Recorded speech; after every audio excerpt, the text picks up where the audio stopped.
भाव से लगे, तीन तीन के झुंड होकर वो वृक्षों का भाव वर्णित किया। सब जगह पर दर्शन करेंगे तो एक एक वृक्ष मिलेंगे, कहीं आंवले का मिलेगा, कहीं पीपल का मिलेगा, कहीं बड़ का मिलेगा, कहीं शमी का मिलेगा। पर पितृलोक में जितना बड़ा पितृलोक है, उस पितृलोक में जितने वृक्ष मिलेंगे सारे त्रिवेणी के भाव से मिलेंगे। तीन तीन वृक्ष का एक भाव। इसलिए हमारे यहां त्रिवेणी की जरा महत्वता रहती है पूर्वजों के लिए, पितरों के लिए।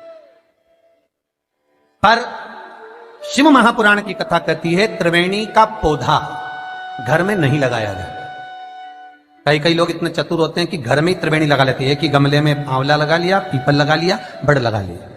तो ये त्रिवेणी का जो पौधा होता है ये बाहर होना चाहिए, घर के अंदर नहीं होना चाहिए। हाँ, आंवले का पेड़ आप अलग से लगा लो, चल जाएगा।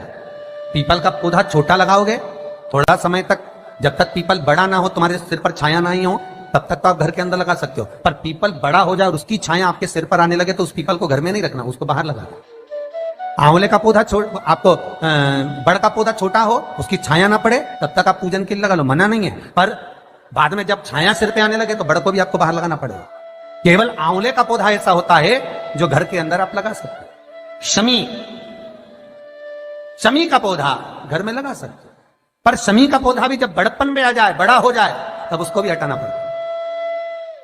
शंकर भगवान को जो बेलपत्र चढ़ती है, शमी पत्र चढ़ता है, उसमें बेलपत्र का जो पौधा है वो परमानेंट कितना भी बड़ा हो जाए वो सुख देगा। पर शमी का पौधा भी ज्यादा बड़ा होगा तो वो आपको हटाना पड़ेगा, ले जाकर लगाना पड़ेगा। छोटा है चले, पर निवेदन है कि बड़, पीपल और आंवले की त्रिवेणी आप गमले के अंदर ना बनो।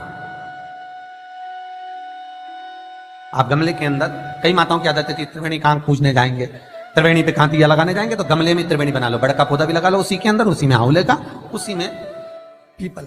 वो शिव महापुराण वर्णन नहीं करती। त्रिवेणी घर में, त्रिवेणी बाहर, त्रिवेणी का पौधा बाहर हो, घर के अंदर नहीं। क्यों? शिव महापुराण की कथा में स्पष्ट कहा गया, जहां त्रिवेणी का पौधा गमले के अंदर होता है वहां उस स्थान पर महाराज कहीं ना कहीं क्लेश का भाव होता है, उस घर में शांति नहीं होती।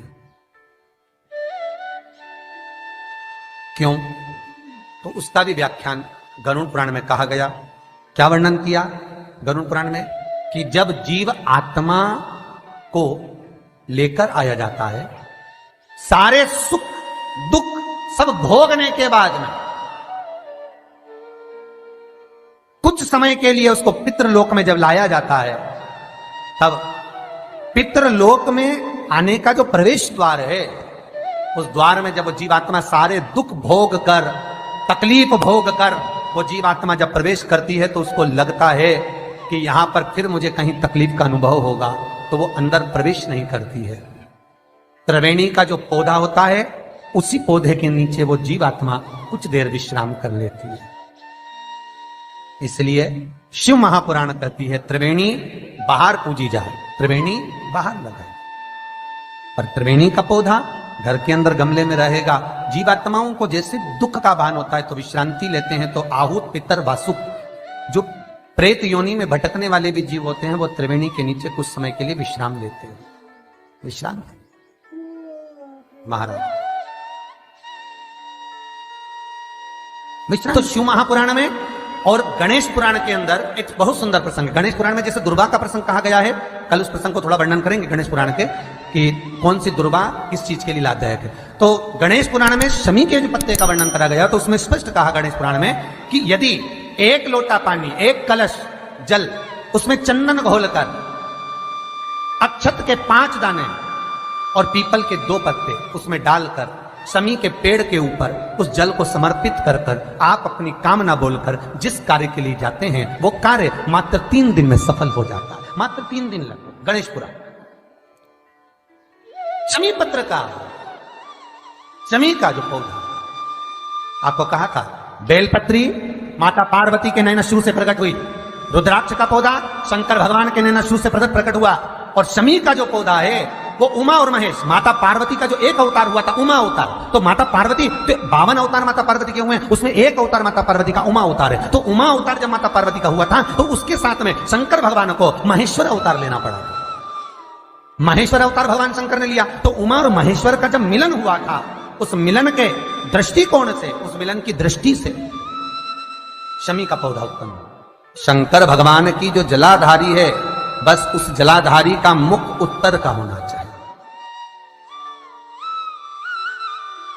घर में भी अगर शंकर भगवान का शिवलिंग रखते हैं अपन, तो शंकर जी की जो जलाधारी का मुख होता है वो उत्तर का होना चाहिए।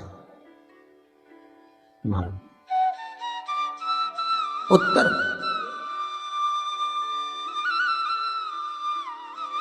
भगवान को जब भी बेलपत्र आप शिवलिंग पर समर्पित करते हैं तो ये डंडी का मुख आप जहां बैठकर कर रहे हो, आप उधर बैठे हो, इधर बैठे हो, इधर बैठे हो, जहां तुम भगवान शंकर के सामने बैठे हो, इस डंडी का मुख तुम जिस जगह पर बैठकर बेलपत्र समर्पित कर रहे हो, तुम जिस जगह बैठकर बेलपत्र चढ़ा रहे हो, तुम जिस जगह बैठकर बेलपत्र को भगवान शिव को समर्पित कर रहे हो, इस डंडी का मुख आपके ठीक विपरीतता के भाव में होना चाहिए।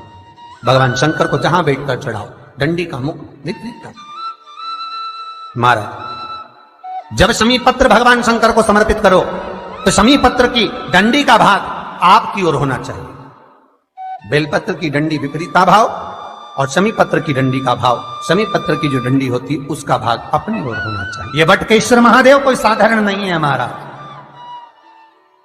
अदालत में केस चल रहा हो, प्रशासनिक कोई परेशानी आ रही हो, कोई एग्जाम निकल नहीं रहा हो, कोई केस अदालत में चल रहा है, नहीं निपट रहा, बड़ के पेड़ के नीचे शिवलिंग का निर्माण करिए और शिवलिंग का निर्माण कर कर, पूजन कर कर, घी का घृत का दिया लगाकर दही चढ़ाइए। उस दही को वापिस हाथ से चम्मच में निकाल लीजिए। उस दही को रख लो, शिव जी की पूजन अर्चना कर कर भगवान भोलेनाथ के शिवलिंग का विसर्जन कर दिया। दही जो चम्मच में निकाला है उसको एक रुमाल में लगा लीजिए, चाहे स्वस्तिक बना लो, चाहे छापा लगा लो, बिंदी लगा लो। उस रुमाल को जिस एग्जाम में बैठ रहे हो उसमें जेब में रखकर ले जाइए। अदालत जा रहे हो तो उसको अपनी जेब में रखकर लेकर जाइए।